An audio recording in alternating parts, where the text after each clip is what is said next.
जय भीम। थक गए, 4 घंटे से बैठे हैं आप सब, थक गए। उमस गर्मी में इतनी देर से इंतजार कर रहे थे। पहले मैं लेट हुआ, उसके लिए मैं आप सबसे क्षमा मांगता हूं। आप सब इतनी देर से इतनी पेशेंटली हमारा इंतजार कर रहे थे, उसके लिए मैं आप सभी का तहे दिल से धन्यवाद करता हूं। अब एक बार ऐसा जय भीम बोल दीजिए कि हमें लगे कि हमारी गलती के लिए आपने हमें माफ कर दिया। जय भीम। साथियों, आप सभी का यहाँ पर इस इलेक्शन रैली में मैं और मेरे साथ मंच पर मौजूद सभी आपका तहे दिल से यहाँ पर स्वागत करते हैं और आप यहाँ मौजूद हुए इतनी गर्मी में, आपका तहे दिल से धन्यवाद करते हैं। साथियों, सबसे पहले मैं अपने सभी संतों, गुरुओं व महापुरुषों को, जिसमें खासकर महात्मा ज्योतिबा फूले, छत्रपति शाहू जी महाराज, नारायण गुरु, तांत्या भील मामा जी, पेरियार रामास्वामी जी, बाबा साहब डॉक्टर भीमराव अंबेडकर जी एवं मान्यवर साहब श्री काशीराम जी को नमन करता हूँ। साथ ही साथ मान्यवर साहब श्री काशीराम जी की एकमात्र उत्तराधिकारी हमारी आदरणीय बहन कुमारी मायावती जी को भी नमन करता हूँ। उत्तर प्रदेश की 4 बार मुख्यमंत्री, लोकसभा व राज्यसभा की कई बार सदस्य रही आदरणीय बहन कुमारी मायावती जी, जिन्होंने अपने सभी SC, ST, OBC एवं अल्पसंख्यक समाज के साथ साथ सर्व समाज में से गरीबों और कमज़ोरों के लिए अपना पूरा जीवन समर्पित किया, तो मुझे गर्व है कि मुझे ऐसे महान नेता के नेतृत्व में काम करने का मौका मिल रहा है।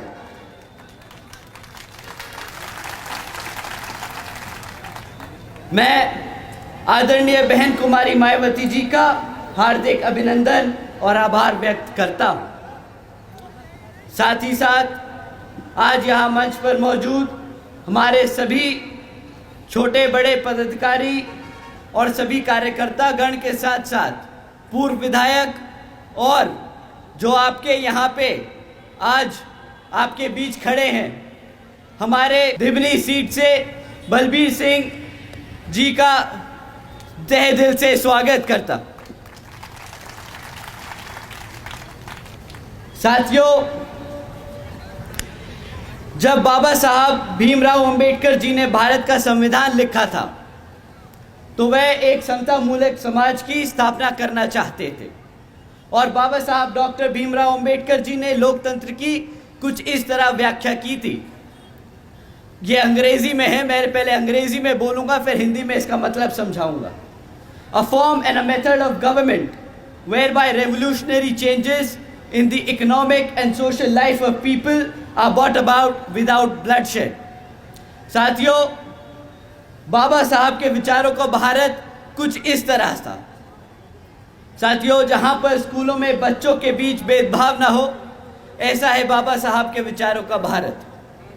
जहाँ पर महिलाओं पर अत्याचार ना हो, ऐसा है बाबा साहब के विचारों का भारत। जहाँ पर हर जाति और धर्म को बराबर का सम्मान मिले, ऐसा है बाबा साहब के विचारों का भारत। परंतु साथियों, हमारे MP में बीजेपी की सरकार संविधान के हिसाब से नहीं, बल्कि कुछ मनुवादी सोच रखने वाले लोगों के हिसाब से चल रही है। साथियों, श्रीमती भारती कसडेकर जी और उनके परिवार के बारे में आप सभी जानते हैं कि किस तरह इनके परिवार के 5 सदस्यों की हत्या कर दी गई। परंतु साथियों, हैरानी की बात इन 5 लोगों की हत्या नहीं, हैरानी की बात तो यह है कि जब श्रीमती भारती जी 200 किलोमीटर पैदल चलकर अपने ही समाज के गवर्नर से मदद मांगने पहुंची, तो गवर्नर साहब ने उनसे मिलने से ही इनकार कर दिया। जिस सरकार में अपने ही समाज के लोग मदद करने से इनकार कर दे, वो सरकार के बारे में मैं क्या ही कहूं। साथियों, क्या इसी तरह की सरकार को आपने वोट करके सत्ता में लाने के लिए कहा था? जवाब दीजिए साथियों, क्या ऐसी सरकार को हक है सत्ता में बैठने का जो अपने समाज की मदद ना कर सके? साथियों, आपने रामजी लाल अहिरवार जी का भी नाम सुना होगा। जी साथियों, मैं उन्हीं रामजी लाल अहिरवार जी की बात कर रहा हूं जिनकी दो मनुवादी सोच रखने वालों ने पीट पीट कर हत्या कर दी, सिर्फ इस बात पर कि उन्होंने उन्हें सिगरेट के लिए माचिस नहीं दी। साथियों, ये उस सरकार का शासनकाल है जो तरक्की की बात करते हैं, जो दावा ठोकते हैं कि हमने भारत को पहला पिछड़े समाज से प्रधानमंत्री दिया। क्या उस भारत के प्रधानमंत्री के उस प्रधानमंत्री के भारत में ऐसा शासनकाल चल रहा है जहां पे हमारे समाज के इस व्यक्ति को एक माचिस की तिल्ली ना देने पर मार मार के हत्या कर दी जाए?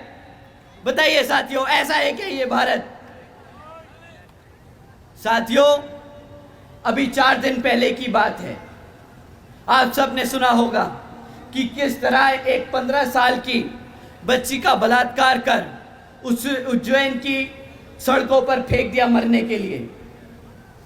यहां पर साथियों, ये सिर्फ कुछ घटनाएं हैं उन 16,950 में से जिनके आज भी परिवार दर्द से गुजर रहे हैं, जिनका दुख हम शब्दों में बयान नहीं कर सकते। उस कांग्रेस और बीजेपी वालों की अगर मैं दोनों शासनकाल के दिन मिलाकर आप सबके सामने रख दूं तो वो भी कम पड़ जाएंगे जितने यहां पे पिछले 5 साल में हत्या और कांड हुए हैं।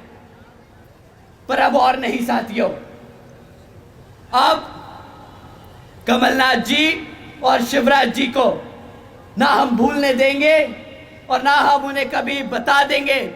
हम उन्हें बता देंगे कि पिछले 5 साल में 16,950 से हमारे परिवारों के सदस्यों के अत्याचारों का बदला हम मध्य प्रदेश की हर एक विधानसभा पर बसपा का परचम लहरा कर लेंगे। साथियों, शिवराज जी ने वादा किया था बहुजन समाज को प्रतिनिधित्व देने का। साथियों, शिवराज जी ने वादा किया था हर वर्ष 10 लाख नौकरियां देने का। साथियों, शिवराज जी ने वादा किया था सरकारी कॉलेजेस में मुफ्त शिक्षा देने का। साथियों, आज मैं आप सबसे पूछता हूं, क्या उनमें से कोई भी वादा पूरा हुआ? कोई भी वादा पूरा हुआ? साथियों, उन वादों को तो ना ही पूछे तो अच्छा होगा, पर जो काम इन्होंने हर करके दिखाए हैं वो काम मैं आपके सामने एक बार रख के दिखाता हूं। शिवराज जी की सरकार नंबर 1 पे पहुंच गई पूरे भारत में हमारे बुजुर्गों पे अत्याचार करने में। शिवराज जी की सरकार नंबर 1 पे पहुंच गई हमारे SC, SC, OBC के साथ साथ अल्पसंख्यक समाज पर अत्याचार करने में। शिवराज जी की सरकार नंबर 1 पर है हमारी बहन बेटियों पर अत्याचार करने में। साथियों, ये बीजेपी की सरकार इतनी बेशरम है कि जब इनकी गृह मंत्री से पूछा जाता है कि यहां पर इतना आतंक क्यों है, तो उनका जवाब आता है कि भाई यहां की पुलिस हर केस दर्ज करती है, इसलिए यहां पे क्राइम ज्यादा लगता है। साथियों, जब कोई आदमी ये सफाई दे तो सिर्फ 2 चीजें सामने आती हैं। पहली तो या तो हम सब पे वो उस पद पर बैठ के बहुत बड़ा एहसान कर रहे हैं, या फिर वो आदमी बहुत ही बड़ा बेवकूफ और निहायती गधा है। दोनों ही मामलों में साथियों उस आदमी को पद पर बैठने का कोई हक नहीं, और जिस मुख्यमंत्री की सरकार में ऐसे काम होने लगे उस मुख्यमंत्री को भी उस सत्ता पे बैठने का कोई हक नहीं। तो साथियों, आज इन्हीं हरकतों की वजह से बीजेपी घबराई हुई है और उन्होंने अपने केंद्र मंत्री को यहां पर चुनाव लड़ने के लिए भेजा है। पर यहां शायद वो भूल गए हैं कि बसपा ने यहां पर 2 बार मुख्यमंत्री को हराकर वापस भेजा है। तो ये केंद्रीय मंत्री आपके सामने कुछ नहीं। तो साथियों, अब समय आ गया है इस बेकार सरकार को जवाब देने का। साथियों, इस चुनाव में आपको इनके खिलाफ वोट डालकर बसपा को विजय बनाना होगा। और साथियों, कांग्रेस तो इतनी नालायक है कि बेचारों के पास इतने साल सत्ता में रहने के बाद भी आपके बीच आकर कुछ काम बताने को नहीं है। आती है, हर 5 साल में एक मैनिफेस्टो जारी करती है और फिर भूल जाती है। और उसके पास सबसे दूसरा बड़ा हथियार क्या है? हमारे को रोकने के लिए, हमारे साथियों को गुमराह करने के लिए कि बीएसपी बीजेपी की बी टीम है। वो ज्यादा से ज्यादा बस यही बोल सकते हैं। साथियों, ये आपको गुमराह करने के हथकंडे हैं और कुछ नहीं। इनके इस हथकंडों से आपको घबराना नहीं और आपको बिखरना नहीं।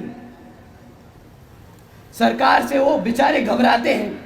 वो घबराते हैं इस बात से कि अगर बीएसपी सरकार में आ गई तो यहाँ पर भी हमारे एससी, एसटी, ओबीसी एवं अल्पसंख्यक समाज के साथ साथ सर्व समाज में से गरीबों और कमजोरों वर्ग की भी उसी तरह इज्जत और सम्मान से के साथ जीवन व्यापन हो पाएगा जिस तरह से यूपी में पिछले 5 साल में रहा जब बहन जी का शासनकाल था। साथियों, आज जब बहन जी की सरकार को लोग याद करते हैं तो उन्हें याद आता है वो समय जब बहन जी ने सावित्रीबाई फुले बालिका शिक्षा योजना के तहत 7 लाख से ज्यादा बच्चियों को 12वीं तक की शिक्षा प्राप्त करने हेतु 600 करोड़ से ज्यादा लागत इन बच्चियों पर अब खर्च कर इनको अपने पैरों पर खड़ा कर एक उज्जवल भविष्य देने के लिए खर्ची। साथियों, उन्हें याद आता है वो समय जब बहन जी ने देश में पहली बार सरकारी कॉलेजेस के स्टूडेंट हॉस्टल्स में अन्य पिछड़े वर्गों के छात्रों के लिए 27% आरक्षण की व्यवस्था तय की। साथियों, उन्हें याद आता है वो वक्त जब बहन जी ने महामाया गरीब बालिका आशीर्वाद योजना के तहत 3,25,000 बच्चियों के लिए 1-1 लाख रुपए देने का काम किया, जिस योजना के तहत बहन जी ने 3,250 करोड़ रुपए अपनी बच्चियों पर खर्चने का काम किया। साथियों, साथ ही साथ बहन जी ने सरकारी नौकरियों के साथ साथ सरकारी ठेकों में आरक्षण की व्यवस्था लागू की। और साथ ही याद करते हैं वो समय कि किस तरह बहन जी ने सरकारी नौकरियों की भर्ती पर लगी रोक को हटाकर बहुजन समाज के साथ साथ सर्व समाज के सभी जरूरतमंद लोगों को नौकरी देने का काम किया। साथियों, बहन जी ने प्रदेश में व्यावसायिक technical institutions, engineering colleges, polytechnic एवं इंडस्ट्रियल ट्रेनिंग इंस्टीट्यूट्स में अन्य पिछड़े वर्गों के लिए 27% सीटों की आरक्षण तय की। साथ ही साथ बहन जी ने कृषि एवं संबंधित कार्यों में मिनिमम वेजेस को 55 रुपए से बढ़ाकर 100 रुपए प्रतिदिन करने का काम किया और अन्य पिछड़े वर्गों के लोगों के लिए क्रीमी लेयर की वार्षिक आय सीमा 3 लाख रुपए से बढ़ाकर 5 लाख रुपए कर दी। साथ ही साथ बहन जी ने गन्ना खरीद के दाम दुगने कर दिए। आदरणीय बहन जी ने अपने शासनकाल में 90,000 से अधिक शिक्षकों को सरकारी नौकरी दी, 1 लाख से अधिक सफाई कर्मचारियों को भर्ती किया, 2 लाख से अधिक जवानों को पुलिस फोर्स में भर्ती किया। और साथियों, बहन जी ने काम अपने 5 साल के शासनकाल में इस कदर किए ताकि हमारे समाज के लोगों को अपना प्रदेश छोड़कर जाने की जरूरत ना पड़े अपना पेट पालने के लिए। तो साथियों, हमें बाबा साहब के बताए रास्ते पर चलकर, मान्यवर साहब के बताए तरीकों का इस्तेमाल कर और बहन जी के बेबाक अंदाज को अपनाना होगा दिल और दिमाग से। तो समय आ गया है कि हम सब एकजुट होकर समाज के हर एक व्यक्ति को बसपा से जोड़ बता दें कि हम आ रहे हैं हर उस चीज़ के लिए जो इस संविधान में हमारे गुरु देकर गए हैं, बाबा साहब डॉक्टर भीमराव अंबेडकर जी। साथियों, इन्हीं कुछ बातों को ध्यान में रखकर बीएसपी ने जीजीपी के साथ गठबंधन कर यहाँ पर चुनाव लड़ने का निर्णय लिया है। तो मैं आप सभी के से अपील करता हूँ कि इस विधानसभा आम चुनाव में आप बसपा और जीजीपी को वोट डाल यहाँ बसपा जीजीपी की सरकार बनाने का काम करेंगे, जो आपके मध्य प्रदेश में बहन जी मॉडल ऑफ गवर्नेंस के तहत चलकर यहाँ पर भी सभी का उत्थान करने का काम करेंगी। अंत में एक बार दोबारा से मैं यहाँ मौजूद सभी माताओं, बहनों, बड़े बुजुर्ग, हमारे युवा साथी, हमारे यहाँ पर आए मीडिया बंधु, आप सभी का मैं तहे दिल से धन्यवाद करता हूँ। जय भीम, जय भारत, जय बहन जी।